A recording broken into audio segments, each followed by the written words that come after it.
welcome back, dweebs, to another episode of the Weekly Dweeb. With me, as always, is my good friend Kev.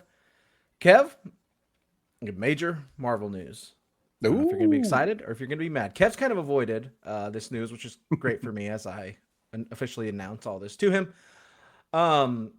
San Diego Comic-Con happened last weekend, which is notoriously the major Hall H presentation for Marvel. They've been a little light on it the last few years, but they have this movie coming out this weekend.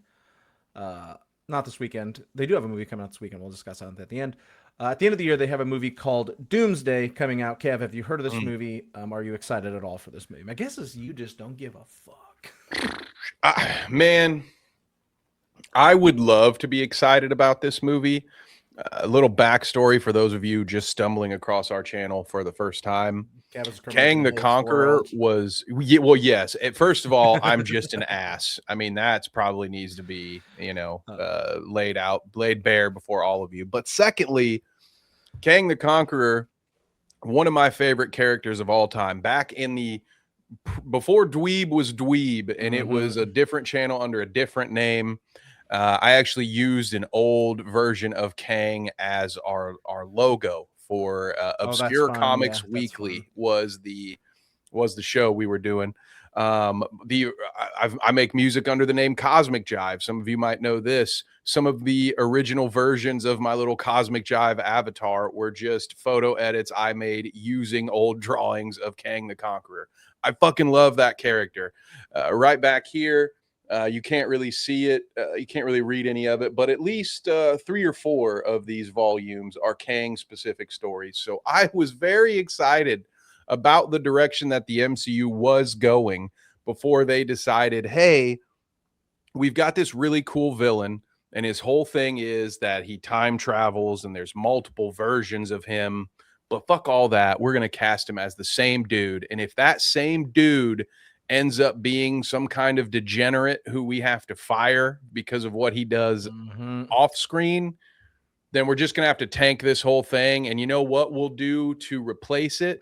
We will pull in what most people would tell you is the greatest villain across all Marvel entities. A lot of people would tell you Doom is it, that Doom is the bad guy for the Marvel comic universe. He's a lot of people's favorite. And as opposed to building him up over multiple films, we're just going to throw him into what was going to be Kang's role. And we're just going to start from scratch with a brand new 3-hour Doctor Doom movie with no preamble. What could go wrong, James? So I say all that to say I'm probably not as excited as you guys are at home, but I am so willing to have my mind changed on that. All right. If maybe they put out a good trailer, check out our preview. We did a damn near hour-long preview review on that trailer. So if you want to know more of my thoughts, go check that out. But I'm open to having my mind changed, James, but I am not super hyped about this. How are you feeling, though? We've enough about me and my Kang hang-ups, my Kang-ups, if you will. One thing I want to address since you brought it up is Kevin Feige over the weekend at Comic-Con brought up the fact that Kev pass.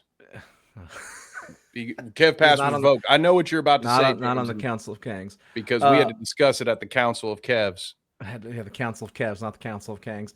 He discussed how the build-up for Thanos, he's like, yes, there was a build-up, but it was a few scenes after a few movies, and then he showed up, so he's like, he's not as crazy as people have this thing built up to be. And Kevin, that is correct. Your memory fails you, Kevin. It's something that goes along every once in a while for us Kevins. But no, James, he said something almost kind of worse than that. At one point, I'm paraphrasing the words, I think people have built it up in their heads over time. No, Kev. You have forgotten what you did at your own job because, okay, yes, there were a couple of random post-credit scenes where we had Thanos. That's how it started. Involved. But the first Avengers movie, that's not Loki's army of floating aliens they're fighting. That's Thanos's army. All right. So he is indirectly, he's the big bad guy pulling the strings in the first Avengers. And then there's also a little movie called Guardians of the Galaxy where I believe it was his name, Ronan. that guy, also Yep. working for Thanos. So you had two incredibly impactful movies, like the first Avengers movie, which got everybody excited, and then of course Guardians of the Galaxy, which unexpectedly became a lot of people's favorites. You know, talking about a blew up, comic right. most people had never heard of. And so I would argue that Guardians of the Galaxy was huge in getting the MCU as popular as it is. And both of those movies had Thanos as kind of your secret bad guy. So you can't really tell me that, oh, we didn't build this up over 9 years. You guys are just making that up in your head. No, I disagree, sir. I vehemently disagree with you. Also, fans were team recast here, so they should have just recast Kang. But he's the most recastable character I think to ever almost, exist. I hate saying this, but almost as much as is off the set controversies, I think the fact that Ant-Man bombed did not help that. Well, that was just a terrible plot. That whole idea was dumb. I understand. You also put your big bad against Ant-Man and he lost. Against Ant-Man and he lost. And I know that this is a different Kang. He's gonna come back as a more ruthless. That Kang was a pretty good fucking Kang, though. That was just wasted. Like, I know Jonathan Majors a fuck, but his acting in that movie was awesome. Between dude, and the first season, the end of Loki, like the buildup was awesome, and then the story just fell apart, and then he fell apart as a human being too. So that's the most on the edge of my seat I think I've ever been while watching one dude just explain a plot to me. Like when his little monologue, when he's explaining to them how he became He Who Remains, so good. That was incredible. Fuck, it's so good. Seems like the guy's a total pile of garbage, but you know, on screen he did a great job in that role. Man, it is disappointing, but like you said, should have just recast him. I mean, you had two we're pro recast here, so planned for him. The Ant-Man thing was just goofy. I hated it when that happened. It's just sort of why would Kang need to be defeated by not just an army of ants, by an army of fucking ants, dude? Yeah, it was bad. What could go wrong? So anyway, now we have Doom. We have some Robert Downey Jr. to be some Doom. announcements. Which was always the plan. This was not a pivot, guys. This was always part of the plan. That's why we had to bring everybody back that had said they were done playing characters. This was always part of the plan. It's your memories, guys. Again, you've built it up in your head that this wasn't always the plan. What's wrong with you? Mm-hmm. We're gonna start with this one. It's just random announcements from Hall H this weekend. Going with this one. I will get this bigger.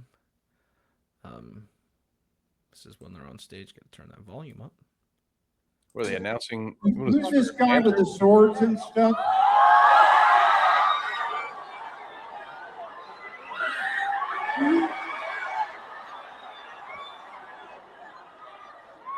I saw that you had your hand up, maybe? Yeah. Can we get him a microphone? Can we get a microphone? I have one. Who's this guy? So, I'm going to bring up this. Ryan Reynolds was at Comic-Con all day. He went around and was taking pictures with everybody at Comic-Con all day. That is the announcement that... There's an argument that that's not an announcement that he's in Doomsday, but I don't know why they would have showed him had he not been. This is a video he posted the next day. This is fucking insane. God, fuck this song. Boo this song. I'm gonna talk over it so we don't get copyright. Comic-Con all day taking pictures of people, nobody knew it. Oh wow. I mean, that is a pretty cool thing. This is cool. Like this wasn't a part of the show, but this was showed the next. He posted this the next day. I don't know why he had to play a song that makes me want to chug bleach, but it's okay. At the end, there's a little. Is that Sergeant Slaughter? Was that Sergeant Slaughter? Yeah, he shouts out Sergeant Slaughter in his post, like his follow. Who's this guy with the swords and stuff? Long time listener, first time caller. This seems an awfully expensive way to announce a film. When do you start filming? Something unpredictable. In the end is right. So that's pretty cool. Deadpool, they think is confirmed for Doomsday, Kev. And you notice he had the gray suit. So does that move the needle at all for you? Not really. Doesn't move the needle for him.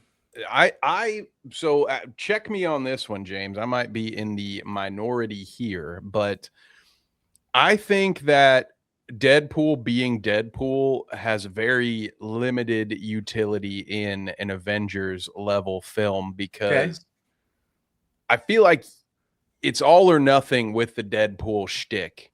And his whole thing is he breaks the fourth wall, he does voiceovers, and I just feel like interjecting him into movies where you already have 40 other mouths to feed could probably be very jarring if all of a sudden he's like, well, I bet you're wondering how I got here, and doing all of his, Deadpool antics. I love the character, having thoroughly enjoyed most of all of the movies. Like, I've had a good time anytime I've watched a Deadpool movie. Not saying any of that. I just, for me, think that a Deadpool movie is such a different tone for what I would be expecting on a Doomsday film here, this Avengers level, the entire, across the multiverse, we've got everybody. Mm-hmm. So a couple of things. I was always assuming he would be in either this one or the next one because everybody else in. Too big of a name. So you can't not have it. So it doesn't come to me as any sort of surprise. And then as far as actually having him in the movie, unless it's a glorified cameo, I don't know how well it's going to play for me. So it doesn't really move the needle. But I appreciate the effort, I guess. I like that that's a pretty cool thing that he did, just hanging out at Comic-Con all day. That's pretty sick. Like, aside from the Doomsday, to do that is pretty fucking awesome. And I can't imagine having a picture with him and not realizing it until after fact. That would be wild. Then you find out after. Yeah, dude, that's incredible, because you go to those Comic-Cons, and I've never been to San Diego, but I've been to like Cincinnati and these are, even though they're much smaller, normally you got to pay like $400 and wait in line for multiple hours to get a picture with a guy like that. Right. Yeah. And he's just wandering around in a suit.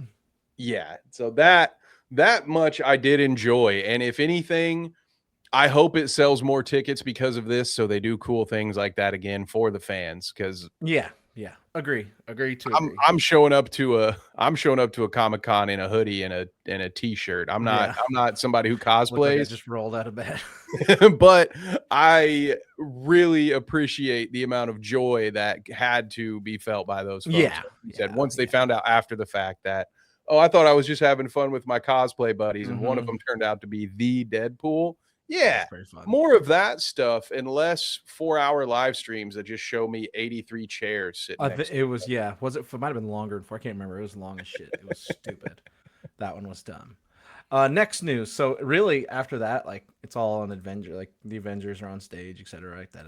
The rest of the stuff I've got is non-Doomsday related. Ooh, okay, fun. So I'm gonna try to show this one so you can't see. Don't look at the title of it. That's all I'm telling you to do. So you can be surprised by this one. 1 second. It's coming. Give me a second. Now I gotta get that. Okay, it's up. It's hidden. Here we go. Feels like, huh?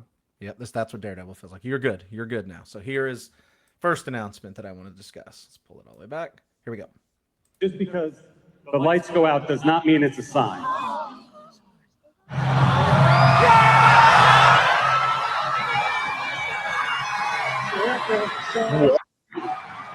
Is this really happening? This is a character I've wanted to play for a very long time. Hall H, thank you.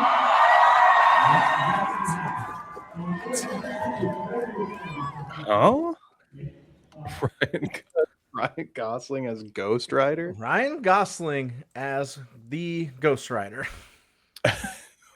Okay. With Sean Levy directing. So they're also doing a Star Wars movie together right now that comes out later this year? Or is that next year? I can't remember. They're doing Starfighter together. So they're Man. coming back for round 2. They are doing Ghost Rider together, Kev. Hey, if there's one thing I love more than my favorite childhood characters coming to life on screen, James, it is corporate synergy. Okay? Yes. That trumps any nostalgia that I have for anything. That's some real Six Sigma stuff right there, brother. I am interested. What are your thoughts on this one, James? Are you a Ghost Rider guy at all? Not a Ghost everybody's Rider. a Gosling guy, right? That's the answer. I'm not a Ghost Rider guy, but I think fucking Gosling's awesome. So I don't know much about Ghost Rider.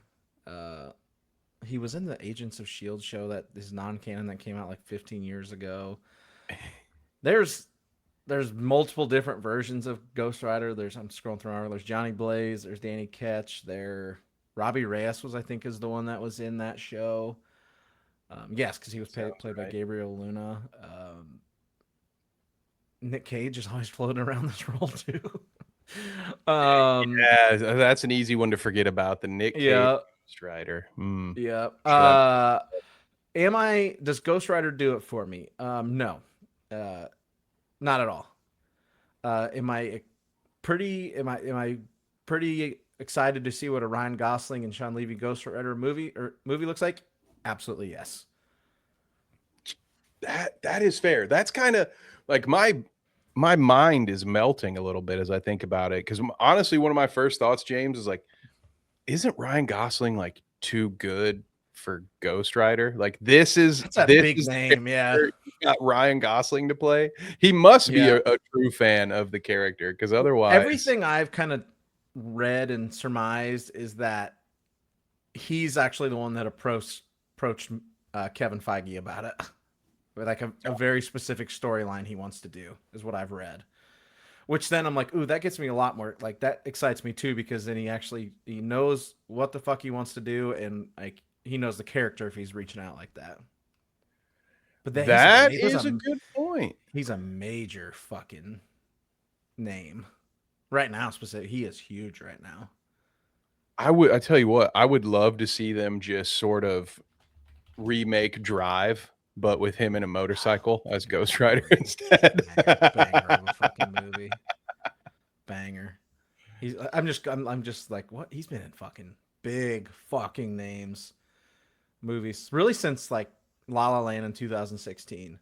Like that was huge, and then it's been Blade Runner 2049, The Gray Man, Barbie, I love The Fall Guy. Project Hail Mary this last year, which is going to win tons of awards.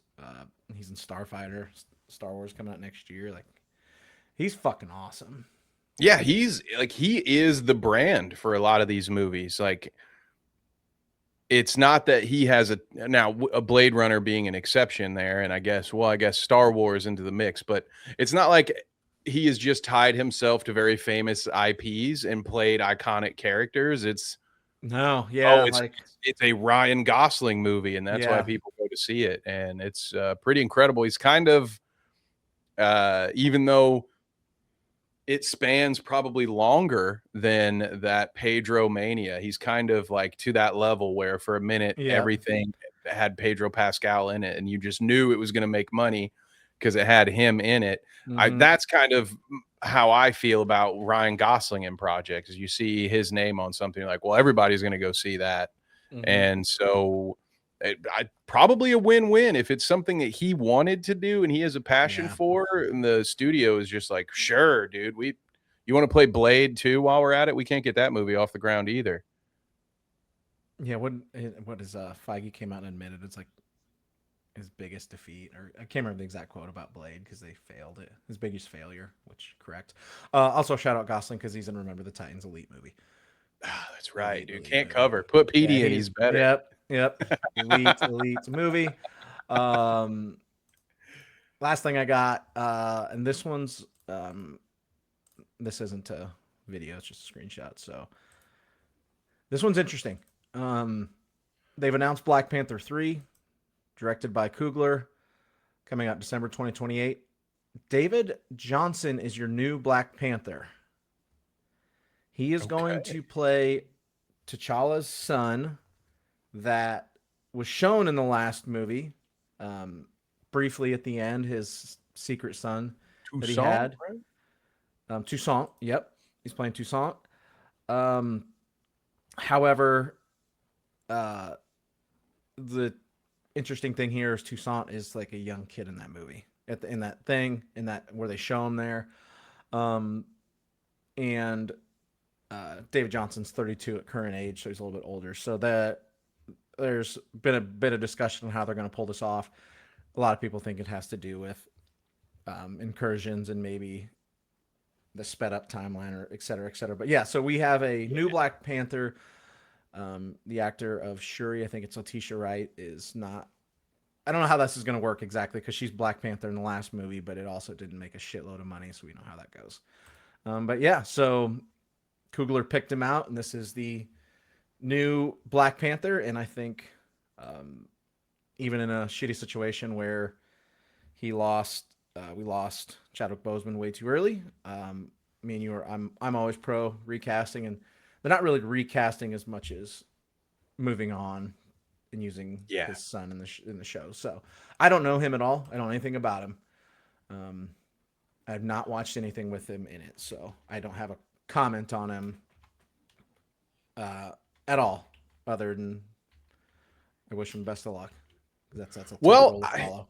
And I'm drawing a blank because I know I've seen him in a few things before. Now I have not. Oh, I know what you've seen him in. I just pulled it up. He's an Alien Romulus. Oh, there it is. Okay.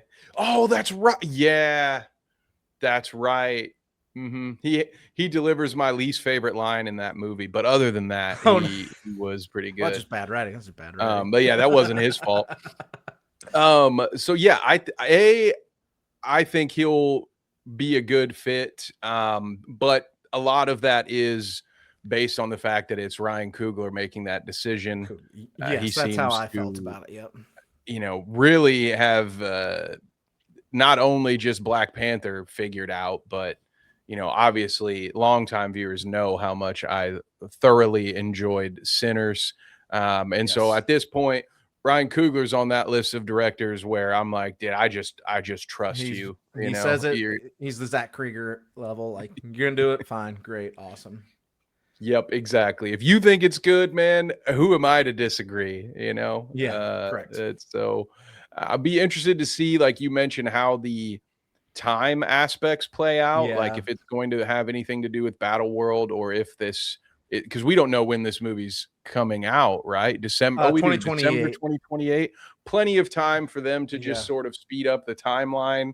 Yeah. I think eventually they're going to need to do that. And I think the children of these superheroes are a big factor in the Doomsday movie for that reason. Correct. I would agree. We kind of know that's a thing. Like Thor's kid's involved. Captain America has a kid. There's Franklin Richards. I think they know they need to bring in the next generation before they can do another nostalgia play like they're doing in Doomsday. Correct, right? This is coming out a year after Secret Wars, so like there's plenty of time to set this up. And like you said, with those kids, if that's the future of the MCU and the rebooted X-Men, like you're probably on the right track there. So that'll be interesting. I'm glad to see the franchise continue. I feel bad for Shuri. But that's the other good thing about incursions and all this stuff happening is there may still very well be a role for her. Obviously, we know she's still the Black Panther. Yeah, she's in Doomsday. We do know that. So, right. But this kind of...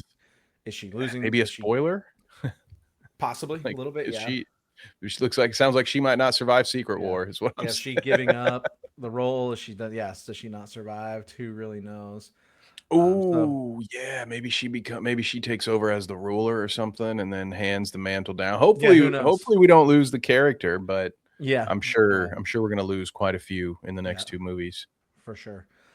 And then last thing I've got, Kev, not San Diego Comic-Con news related, but I mentioned earlier that there is an MCU movie come out this weekend. Spider-Man Brand New Day is coming out. It is tracking to make over 300 million domestic and 800 million worldwide this weekend. So it is tracking to be a fucking behemoth of a movie. Damn. If you think the MCU is slowing down, there are some characters that still are just absolute hammers, and Spider-Man is tracking for a fucking monster weekend. I think Spider-Man is up there with like Batman and Superman as one of the characters that, I don't know, I may be mischaracterizing this, but in my opinion, they are characters that are larger than the brand I think itself. Spider-Man and Batman on the movie front are. I still think Superman's just a step below because of the many missteps over the years. In my opinion, That I is could be fair. wrong, and I'd have to look to numbers to back that up. But I think Spider-Man and Batman, post Batman Begins, they're just different levels. Yeah, I think movie wise, you're right. I think Yeah, when it's movies. just like pop culture in general, I think Superman Pop culture, is absolutely, up they're all there. absolutely, yeah, 100%. But yeah, as far as in the theaters Specifically, goes, people, movie specific, yeah. I bet most people when they are polled for like what were your favorite comic book characters growing up, Oh, yeah. Spider-Man is in almost everyone's top 3. Yeah, And he is absolutely. that's why Sony was so unwilling to ever To like fully give give them those rights correct, back. right? Like they Yeah. still own the marketing rights. Like they still technically, like Marvel makes the movie, but they still own it all, and they're smart. They're smart not giving that up. They get a lot. There's a money split with it. Because remember, we almost lost Tom Holland. We almost lost Spider-Man the MCU over the money split debate. But yeah, could be a huge fucking movie this weekend. So we'll see the final numbers up. It's gonna be massive. Hopefully that is a good sign. But yeah, hopefully.